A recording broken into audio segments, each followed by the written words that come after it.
Today on The Perfect Route, let's talk about strategy, engagement and retention, and leadership development.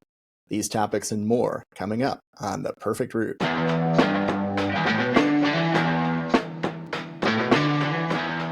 back to The Perfect Route. I'm joined today by Keturah Smith, who is a Director of Learning and Development. Hello, Keturah. Hi, Bill. Happy to be here. Thank you. Pleasure to have you here too, so we can hear your origin story. What first drew you into the world of learning and development, and how's your perspective on its role changed over time? Well, I would be considered what they call an accidental trainer. And it's interesting because training and development, as I realize over the years, has been an undercurrent for my whole career. So I've spent 16 years in software companies, and I was responsible for training people on software, breaking it, and then, helping to determine how to navigate any issues, things like that, with tools, and just training people in person, creating documentation, and then also continuing to do that as a project manager. And as a project manager, I was a subject matter expert on products and services for a global organization. And having that role evolved into training others on my team, to putting together training for folks outside of the team. So working very cross-functionally to ensure that everyone was speaking the same language as best as possible about our software products. And eventually, I worked on an internal consulting team that was responsible for helping other teams with their project goals. And I got assigned to human resources. And being assigned to human resources was how I got under the hood of something like learning management systems, and just identifying how best to use that in our organization. The hierarchy structure, the types of trainings we need, and knowledge and information management throughout the organization. And having that consultative role within the company, that's what led to, wow, this learning stuff, we need this. We need this on a permanent basis. And well, Keturah, hey, here you go. Here is what, all of your efforts and work and dedication and grassroots turned into learning and development. And what I learned about this function is that it really should not be a nice to have. It's a necessity, and it's often looked at as a nice to have. So being in this role for this length of time and knowing how it was a part of my role for 16 years, so I can get my job done, let me understand that no, we must have L&D. And that's a great insight about the strategic role of learning and development. And I think we're in agreement that it's hard to grow the enterprise without an internal learning function. Absolutely, because we want to not just attract the best talent and hire them, we want to retain them. And learning and Mhm. development is that avenue.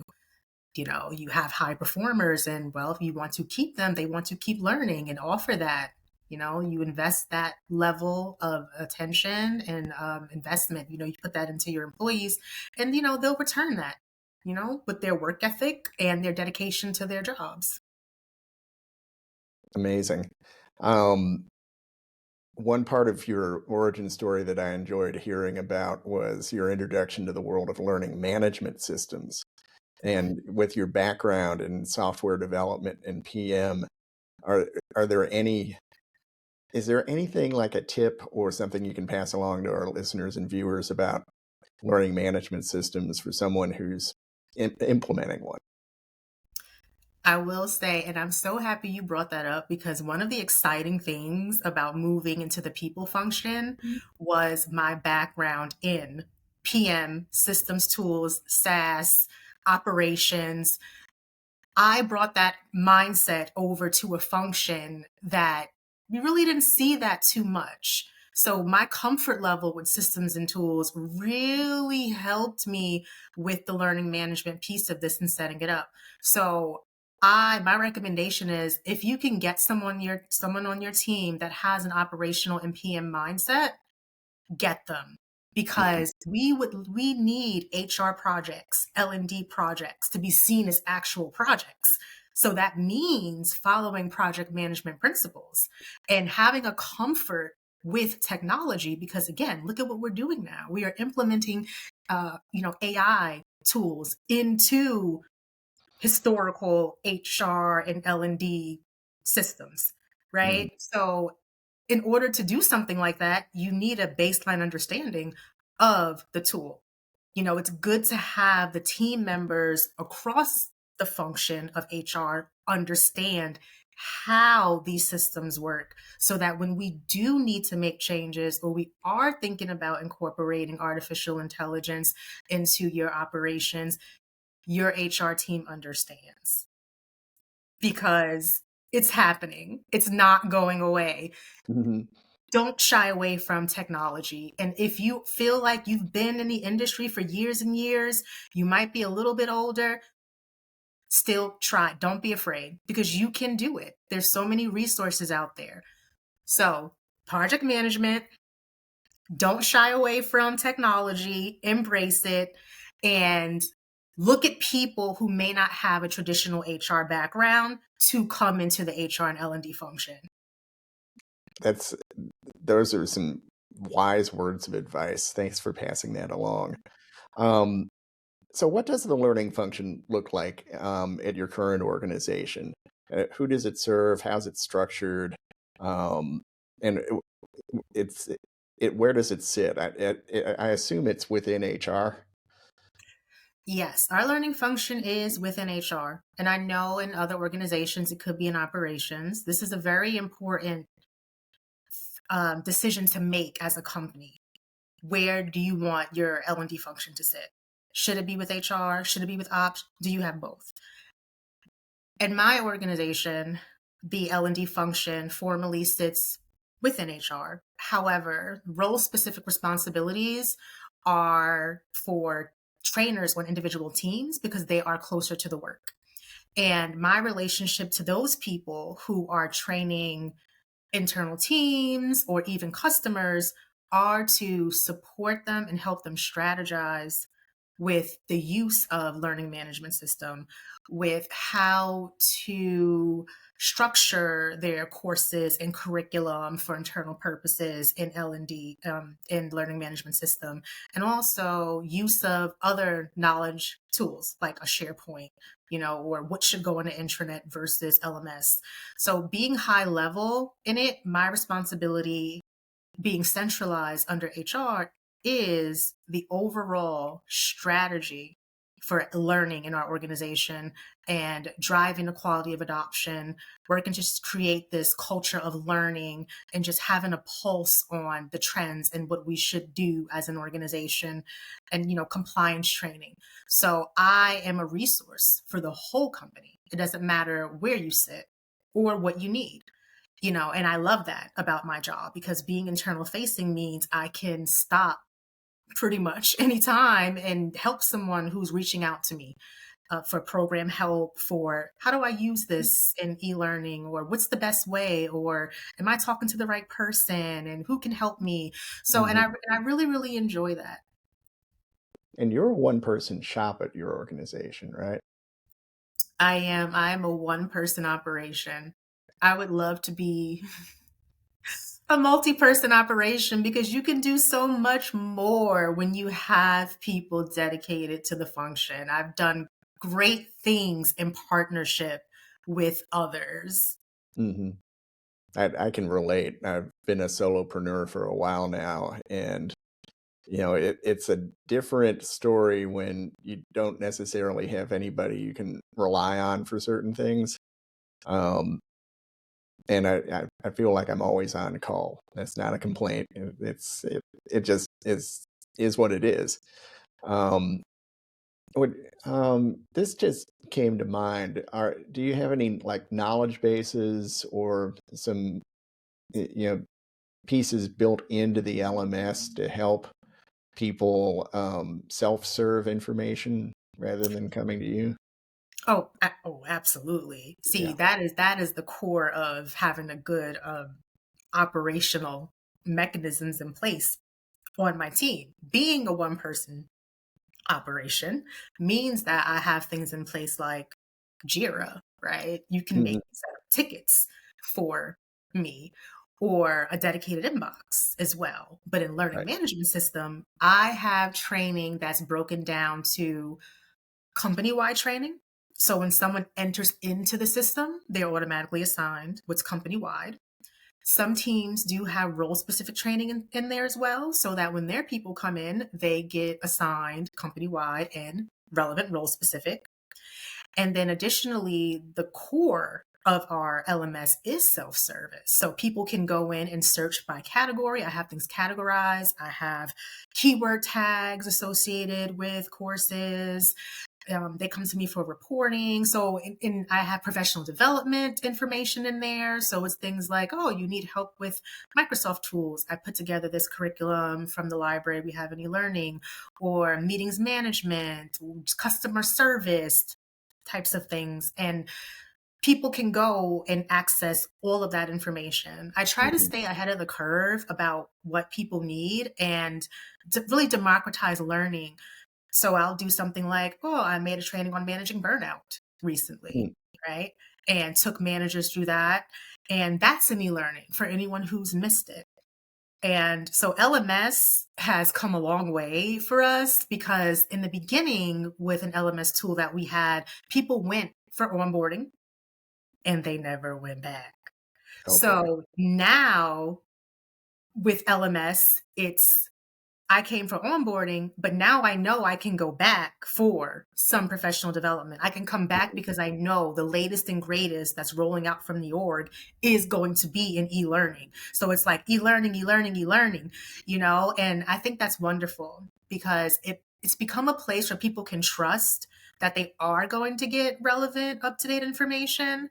But also, if that information does not exist, they know that they can come to me and say, hey, is there anything? Do you have anything? Or I have someone on my team who needs assistance with this. Do you have anything? And I can say, well, yeah, I have this, or I can find it. We can create it. Let's work together. The way that I partner with my content contributors is I'll say, hey, you focus on getting the content. I will focus on all of the logistical stuff. If you need me to invite the people, send the emails, I'm uploading your course information, I'm putting together your curriculum, just get the content. You don't have to worry about all of the other steps until you're ready. So and I'm excited to say, there are a number of people in my organization who can go into LMS today and do their own thing. And I feel like that's what we want. You tell them the parameters, they get the training from me, do this, don't do that. And then they can just go on and put things in. And I'm always so excited when I see something like, we've rolled this out. The training is in e-learning and they did it. And I'm like, this Mhm. is fantastic, So that's what I think you want with LMS. You want a system where people can understand how it works and they feel comfortable to use it and empowered to use it and to say, hey, let's go over these tools. Great. I want to use that. And they can go on and do it. And that's a big part of what's called everboarding. It's sort of like the forever version of onboarding, Hmm. where people in the organization continue to learn. Self-service is a big part of that, along with engagement.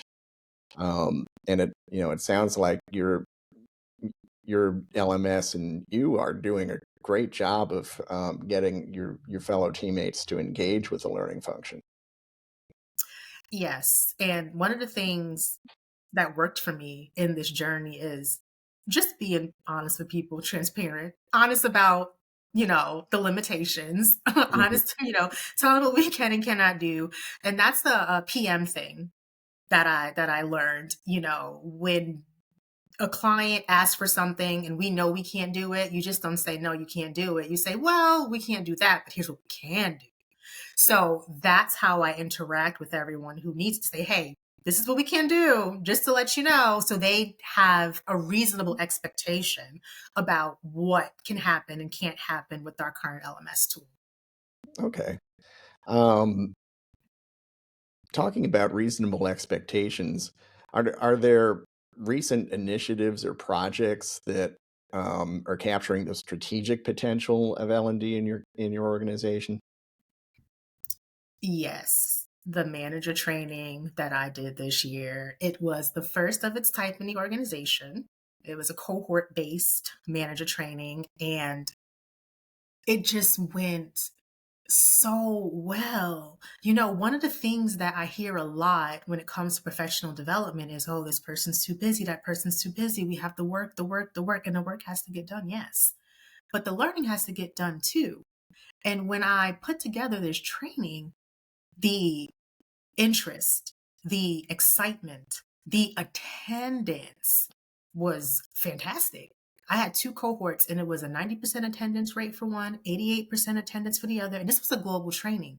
So we're serving managers, US side, Europe side. So this was a global training. And the participation and just the dedication of managers to their teams, and that I want to take this training. I want to do right by my people. And that was evident. Yes, I know I'm busy, but I'm coming to this. I'm not going to miss it. It showed me that one, L&D is necessary and the people want it. They would like to be, but it has to be relevant. And this was relevant to them and their next step. And that really let me know that I do have an audience. I do have people who want this, and they're asking for, well, when is the next one? When can I send, my direct reports through something like this? And the willingness of the organization to want to grow managers in this way is very admirable to me, because they're like, I benefited from this. Here are more people that I know can benefit from this. I want them to do it. I get questions at least once a week about, when's the next one? When's the next one? And I feel really good about Mhm. that, because that's what we want. Yeah, building not that hunger for learning in the not only the individual learners but in the organizations is really a core part of building the culture of employee education. Absolutely. And one of the core components of this isn't even just the training material, right? Mhm. Because, you can pick up books, you can watch videos on YouTube, you can figure out some things that you can train yourself on. But it was the togetherness, the camaraderie, the being around people who understand what you're going through, or hearing an alternate perspective that can help shed some light on your situation or scenario. Just them having the opportunity to come together with their peers and in a training environment, but also a fun training environment, because Mhm. we put gamification in there. So you have a busy day, you're on all these calls, and then you get to play a quick game with your coworkers about things that you've learned and see who won and laugh about it. It was a little bit of a break in the day, but it's also useful. You're taking the time for yourself to learn, but you're getting key takeaways you are discussing with your peers, and then you get to apply it to your job and feel good about it and motivated because you have been inspired or encouraged to take that next step and challenge yourself. Mhm. I mean, it's amazing. And maybe because I'm an L&D and this is who I am as a person, that I feel this way. I could be biased in that sense, but I think it's great. And I was just so proud and impressed with my peers when I just looked at all of their capstone projects that I assigned them, the presentations they gave, the things they said. And I said, you are all amazing, which I knew, but I'm like, no, I work with some incredible people, and I'm happy that I get to be the one to invite them to continue growing their careers. That's satisfying to hear. It's those big wins that keep us going in L&D, just like any strategic function. Um, let's go back to the that leadership program. Are there certain capabilities your company's trying to build out now with this effort?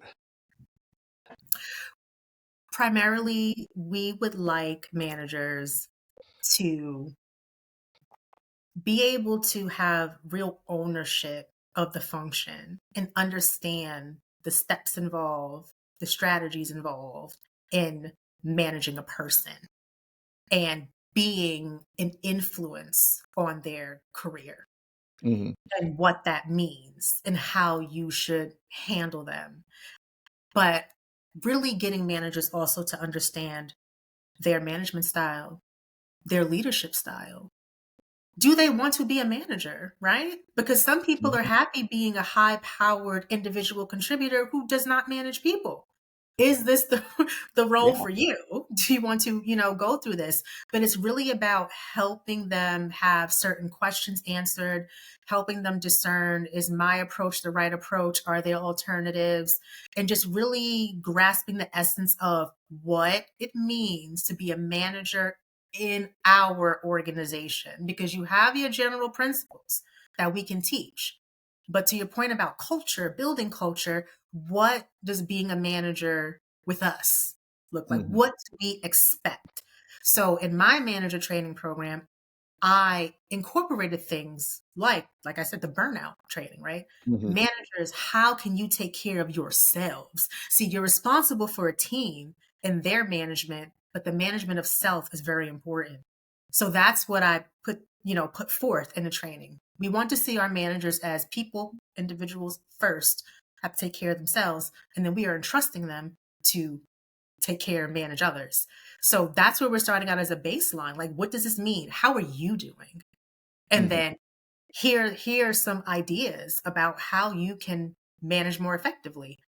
How does that resonate with you? And here are our expectations as an organization about what you should do. Because we always have the the actual legal, appropriate things that, way you have to do things from an HR perspective. But really about, yeah, how do you see yourself managing here? Does it align with who you are, who we are, and mhm. getting those two together, like a marriage. Yeah, it's yeah, that's a great analogy, the marriage, because I've always believed people bring their whole selves to work. You just can't leave your worries in the car, stroll in, and don that professional identity.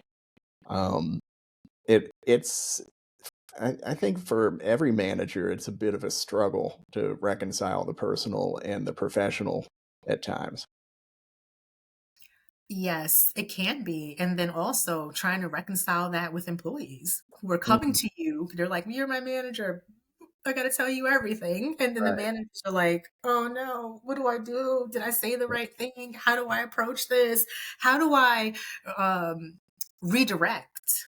Right? Because part of your job as a manager is to, yes, listen to your employees, but also help them kind of reframe how they're approaching a problem. I had a manager one time, and she was excellent. Her requirement was, if you have a problem, that's fine, come to me. But please also come to me with your ideas about what a potential solution could be. Mhm, Don't just come into my office to complain, complain, vent, get your vents out. But let's get down to business. What's the next step? And managers have to feel comfortable enough to guide their employees through things like that and be aware of it. You can't put your head in the sand. You have to show up for your people mhm, and motivate and inspire, encourage. There's a lot that goes into management. And if you're not up for it, then, going through a training can help you understand this is not what I want mhm, for real.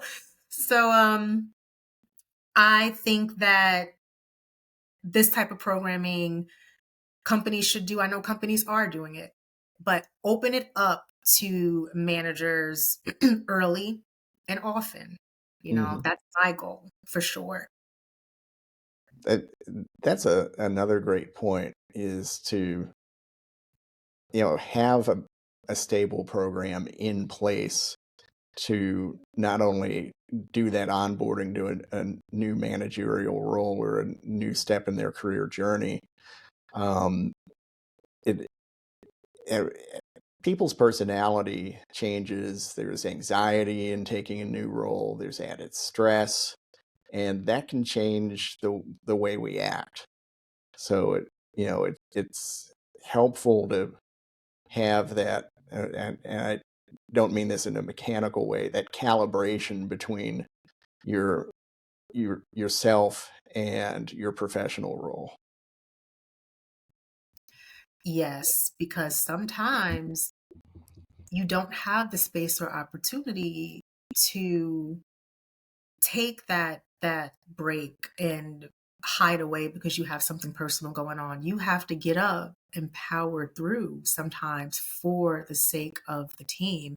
And this can be a lonely place, especially as you elevate in your career, because to be a professional, as a manager, you can't go and vent to your subordinates. I mean, maybe you can with your peers.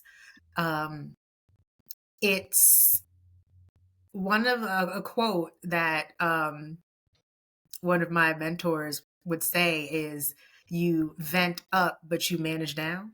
Hmm. So as you become, as you move, but as you get to a certain pinnacle in your career, sometimes you can't vent up or down.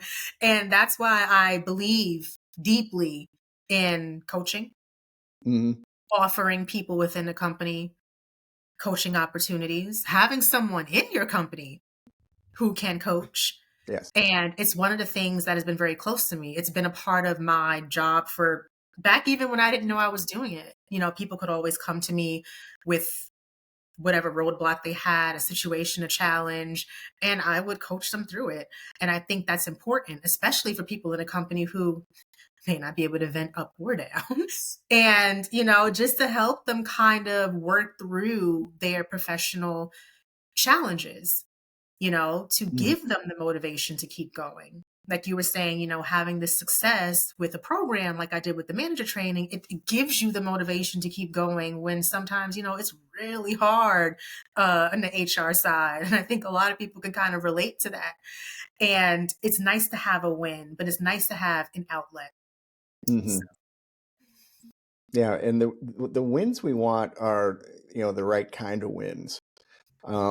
With coaching's different from consulting. With consulting, you can tell people, here are my recommendations, and if you want, I can help you put those into place. With coaching, you're a Sherpa, you're a guide, helping your um, client or peer find their way.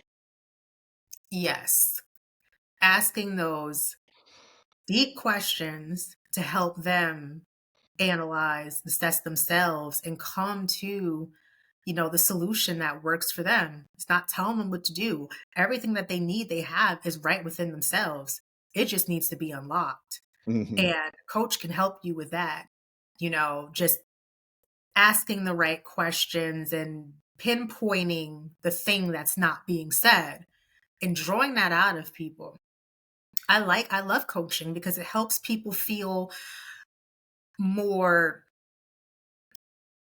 they can trust themselves more in a sense because it's like, wait, I came up with that.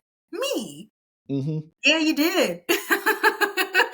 You came up with that. And I like to see how people light up inside when it's like, yeah, Yeah. right, yeah. I can do this. I know this. I think it's fantastic. I think It- it- it's like, the thing that I notice the most about, it doesn't matter who I'm coaching, how old they are, or where they work, what they do. It all comes down to two things that they have a struggle with. One is their confidence level, and two, fear. Those are the Mhm. two things that I encounter with every person I've coached thus far. Their Fear is, confidence in yeah, themselves in their next step, and fear of the unknown or fear of failure. Those two things. yeah, yeah. Fear is the mind killer, and we underestimate its effect on our peers in an organization, and frankly on ourselves too. Um, it, once we unlock that gateway to move past fear towards desire and willingness to overcome whatever it is that we've got for a challenge, um, then we're making real progress, and coaching is certainly a big part of that. Absolutely, absolutely. And I recommend coaching for everyone. Same like I recommend training for everyone. Hmm. It is a self-development tool. And for anyone who has been in their career, been working for many, many years, continue to invest in yourself, in your personal and professional growth. It's never too late. Hmm. It always matters. It counts because it is something that we can do to help ensure that we are continuing on a path that resonates with us, that's right for us. Hmm. And I love the vision that you've been painting about the path and growth as we've been moving through our discussion today. What do you think the future of learning looks like at your organization? What do, what are some big changes that you anticipate seeing? If I had it, if I had it my way and I can wave a magic wand and say, this is what I'd like my learning and development department to look like, I would love to have more team members to roll out very critical stuff. Now, I'm a systems and tools girl, so I want to see the appropriate modern up-to-date HR tech stacks integrating with L&D tools because that supports internal mobility, succession planning, equity and pay. All of those things I could talk on and on for. I would love to see that. Standardized onboarding completely throughout the whole organization from the top down. So it doesn't matter what office you're entering into, you are getting the appropriate and relevant company wide, office level, and then the training that you're getting from a role specific perspective. And we're talking about having a full on employee learning life cycle from the time they walk into the company to the time they leave, with the focus on their role specific, their professional development training, mentorship, sponsorship, programs fully in place and measurable, right? We have to have evaluation in place for all of these things. We know numbers convert into other opportunities, more funding, more headcount, things like that. And I feel like L&D has a real place in that, in Mm. retaining talent, because I say this all the time. Learning and development is an organizational retention strategy. When you give these things and invest in this learning lifestyle, like life cycle with your employees, then you can keep them. They'll keep growing within the organization. You may not be able to find all of your talent outside. You invest in the people you have, especially if they are invested in your mission and who you are as an organization. You want to keep those people. Those are your ambassadors. And the learning function is important because if we have the pulse on what employees need, we can influence and inform executive leadership about what programs we need, what programs, we should kind of scrap. And investing in things like internal internships and gig programs, which Mm. I think is the next wave. I know some companies might be doing it already, but internal mobility means training people internally about how to do other jobs and using people's transferable skills from one role to apply it to another and just continuously moving from there.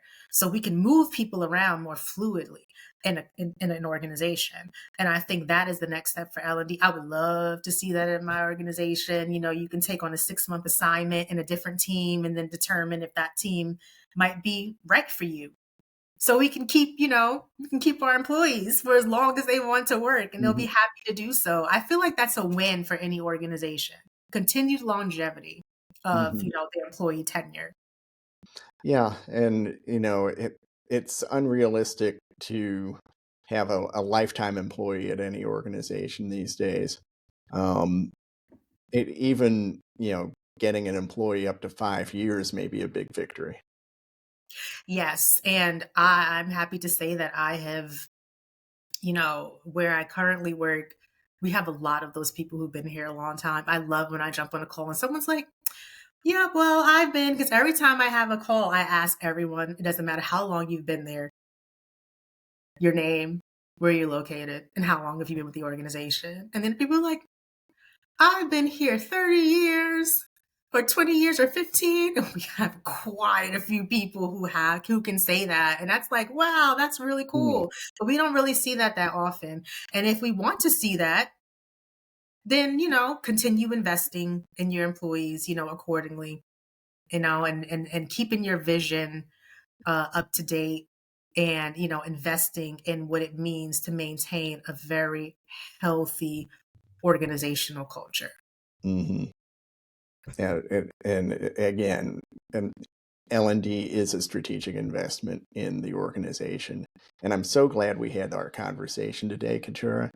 I learned a lot, and I know our viewers and listeners will have learned a lot too. They can reach out with questions. And once again, thank you as we take another step on the perfect route.